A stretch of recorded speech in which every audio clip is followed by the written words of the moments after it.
First story. Entitled families started abusing me after they found out I was my mum's affair child.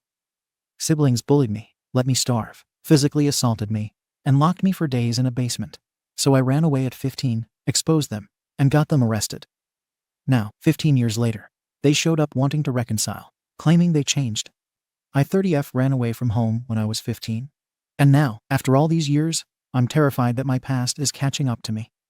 I don't know if I'm overreacting, or if I should be doing more to protect myself. For context, my childhood was hell. My mother had an affair, and I was the result.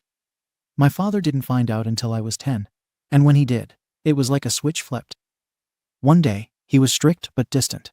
The next, he looked at me like I was something disgusting. At first, I didn't understand what was happening. My father just stopped speaking to me, unless it was to bark orders or insult me. My mother, who had always been more involved, started avoiding me. My siblings, who I used to play with, suddenly didn't want me around anymore. The entire house shifted, and I felt like a stranger in my own home. Then I overheard them arguing. My father was furious, demanding to know who my biological father was. My mother was crying, insisting it didn't matter, that I was still theirs. But my father didn't see it that way. He tried to track the guy down, but he never found him. Either my mother lied, or the man skipped town, or he simply didn't know I existed. Whatever the case, my father had nowhere to direct his rage. So he took it out on me. I became the family scapegoat. It started subtly. He'd make cruel remarks about how I looked, nothing like him. My mother would sigh loudly whenever she saw me. My siblings would whisper and laugh behind my back. Then, the punishment started. I was suddenly the only one expected to do all the chores. At first, I thought it was just to keep me busy, but it became clear this was my role now. I did everything while my siblings sat around. If I made even the smallest mistake, my father would hit me. Not just a slap, but real, hard hits that left bruises. My mother never stepped in. Sometimes, she even told me I deserved it. By the time I was 11, my siblings had joined in. They bullied me relentlessly, calling me names and pushing me around when our parents weren't looking. My younger siblings, who once followed me around like a shadow, suddenly spat at my feet and called me a mistake. My older siblings, even worse. They treated me like I was beneath them, barking orders at me like I was some unpaid servant. And it only escalated. By the time I was 12, I realized that food was a privilege, not a right. If my father was in a bad mood, I simply wouldn't be allowed to eat. Sometimes it was a single meal. Other times, it would be days before I got anything other than scraps. I wasn't allowed to have a social life. No sleepovers, no birthday parties, no extracurricular activities. My father said I wasn't part of the family, so why should I act like I was? The only thing I was allowed to do was go to school, do my work, and come straight home to my list of chores. I didn't have my own clothes, either. My parents never bought me anything new. I got the worst of my siblings' hand-me-down stuff that was already torn or stained beyond repair. When I outgrew them, I was told to make it work. So I went to school in oversized, tattered clothes, while my siblings wore nice, well-fitted outfits. It was humiliating. Then, when I was 13, my father started locking me in the basement when I misbehaved. The first time, it was just for a few hours. The second time, a full night. Then it turned into entire weekends. I'd be down there in the pitch dark, hungry, freezing, with nothing but a thin blanket on the cold concrete floor. If I cried, I'd be punished worse when I was let out. I thought about running away even then. I fantasized about it constantly. But I had nowhere to go. I was still a child, and I was terrified of what would happen to me if I got caught. And then came the day that changed everything. I was 15 when it happened. It was a regular day: school, chores, silence at the dinner table. I was washing dishes, exhausted and hungry, when my hands slipped, and a glass shattered on the floor. I barely had time to react before my father grabbed me and threw me to the ground. My mother started screaming, and I knew exactly what was coming.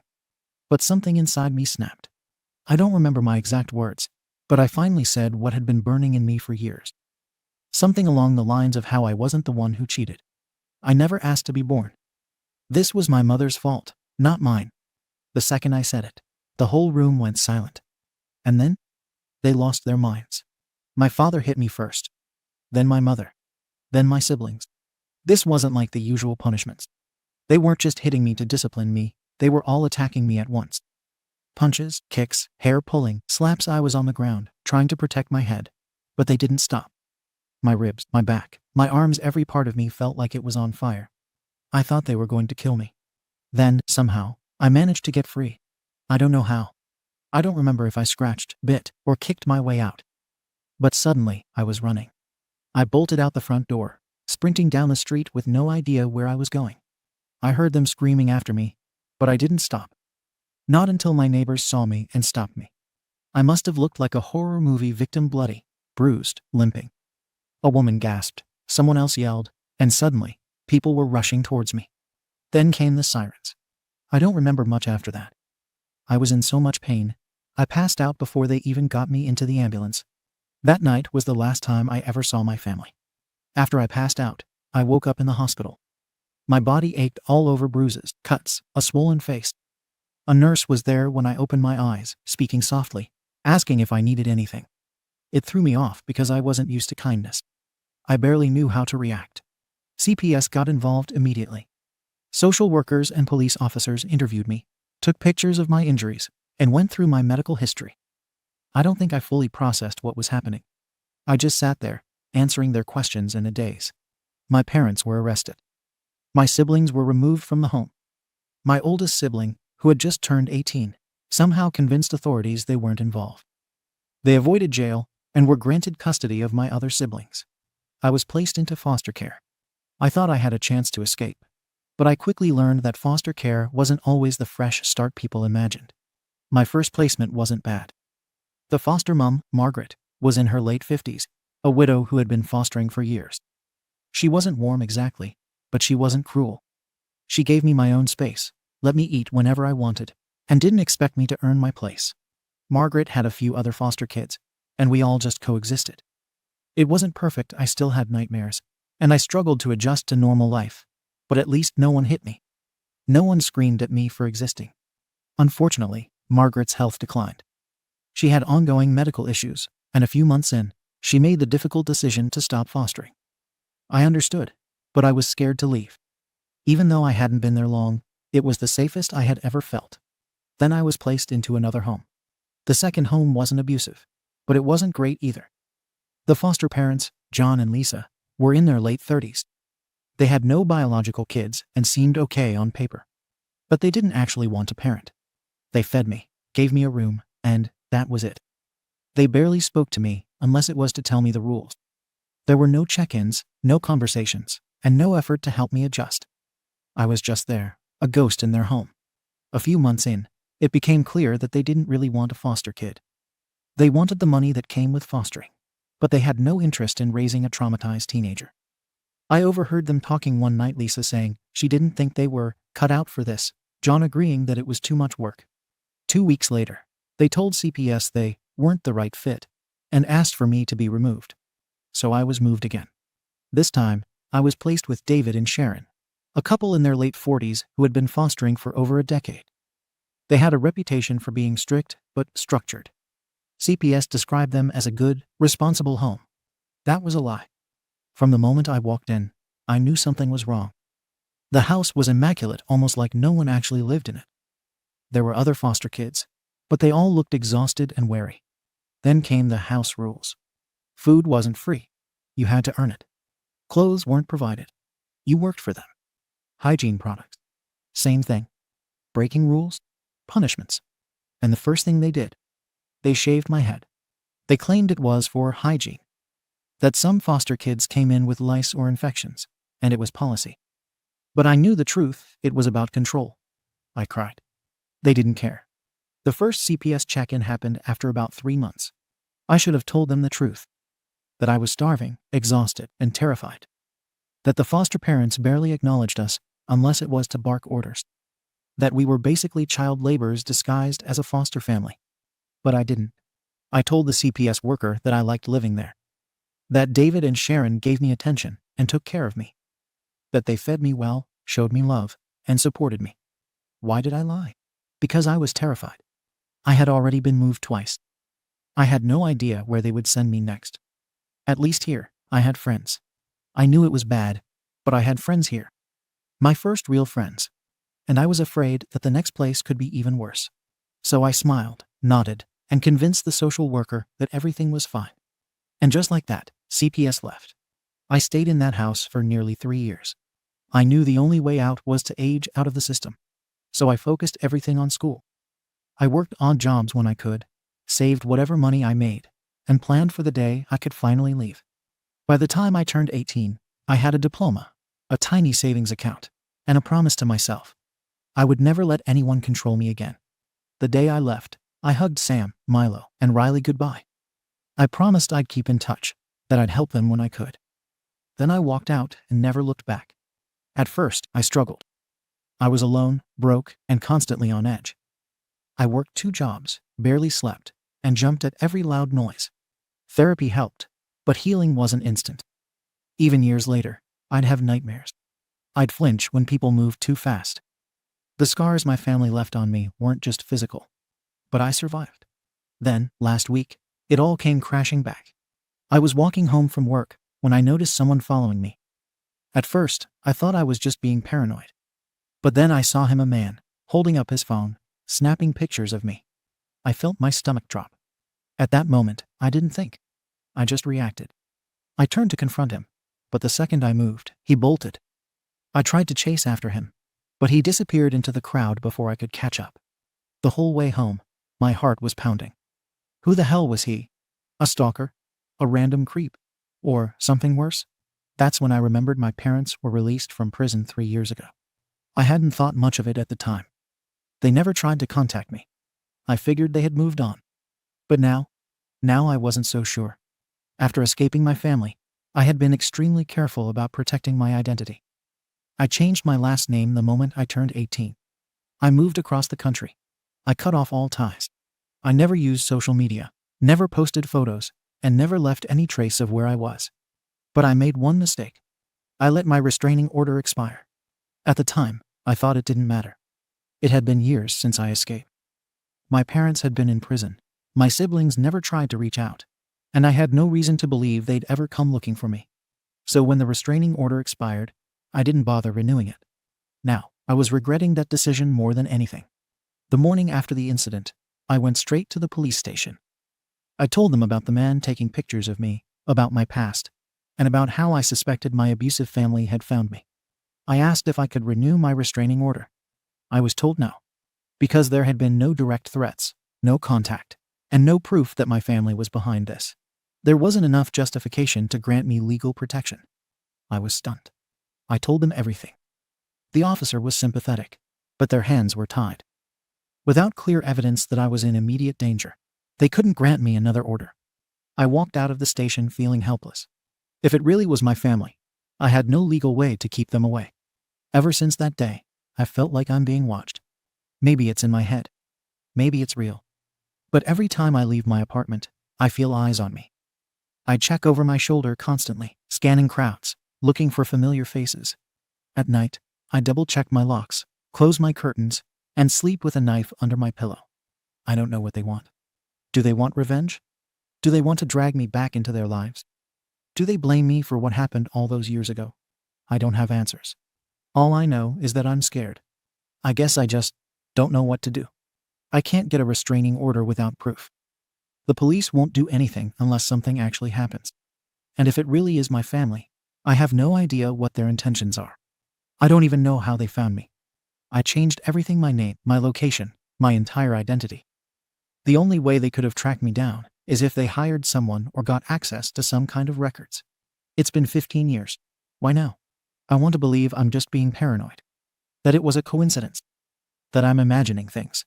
But my gut is telling me otherwise. And after everything I've been through, I know better than to ignore it. I'm considering moving. Changing my name again. Leaving everything behind just like I did at 18. But that's drastic. I have a life now. A job, friends, stability. I don't want to throw all of that away because of a suspicion. But if I stay, I might be walking straight into danger. So, Reddit, what should I do? Am I just being paranoid? Or is this the start of something worse? Edit. I talked so much about food because it was the most precious thing in my life. It was a privilege. Sorry if that came across as desperation. Comments. Comment 1. This is honestly terrifying, and I don't think you're overreacting. Even if nothing comes of it, you should take precautions. Get security cameras, change your locks, And make sure someone close to you knows what's going on. Even if the cops won't do anything now, reporting it still creates a record in case something else happens. You've worked too hard to escape them, don't let your guard down now. Stay safe. Comment 2. I get why you're scared. But are you sure this isn't just paranoia? It's been 15 years. If they wanted to track you down, why wait until now? The guy taking photos could have been a creep, a scammer, or even someone mistaking you for someone else. I'm not saying don't be careful, but don't jump to conclusions without actual proof. Just stay cautious and don't let your past control you. Comment 3. It's been 15 years. 15. If they wanted to find you, they would have done it by now. Not everything revolves around you. Maybe you're just holding on to the past and convincing yourself you're still a victim. It's time to move on instead of acting like you're in some crime thriller. Edit. Y'all are so dramatic.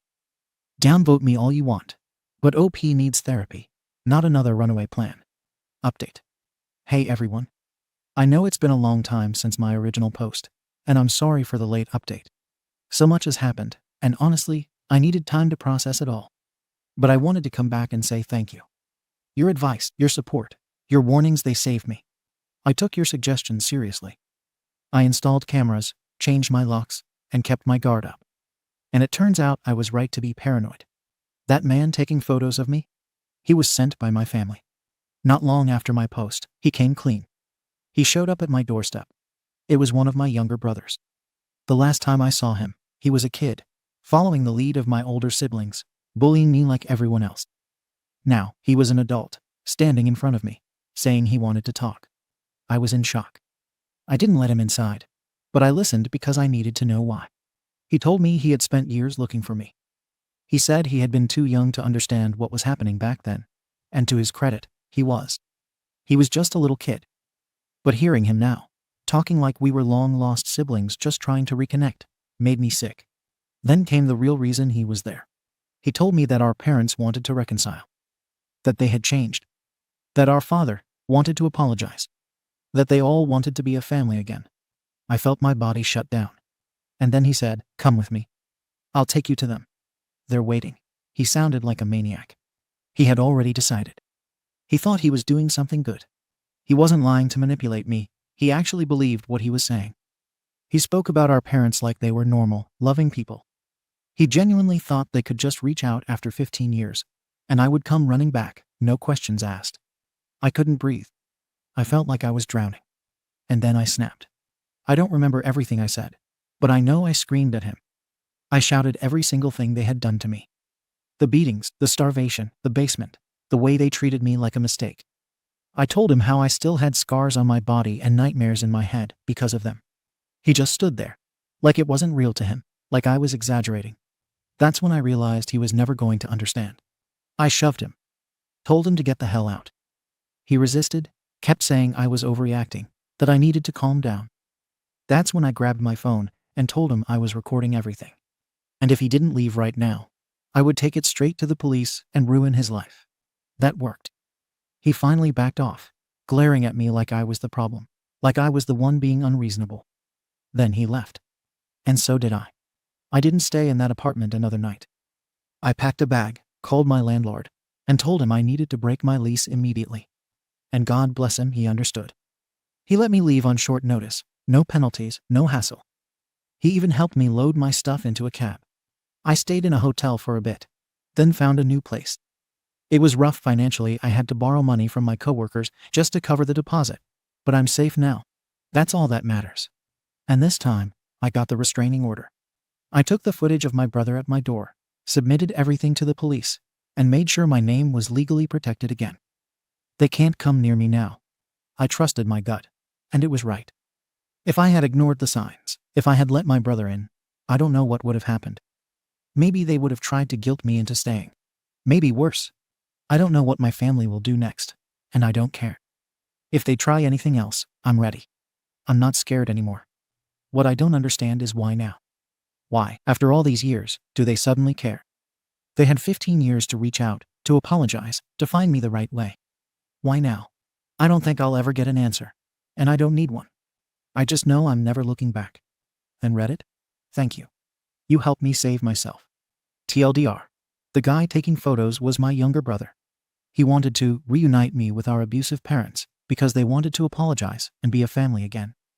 I had a mental breakdown, threw him out, left my apartment overnight, and got a new place. I got a restraining order and have no plans to ever see them again. I don't know what they want, but I don't care. I'm safe, and that's all that matters.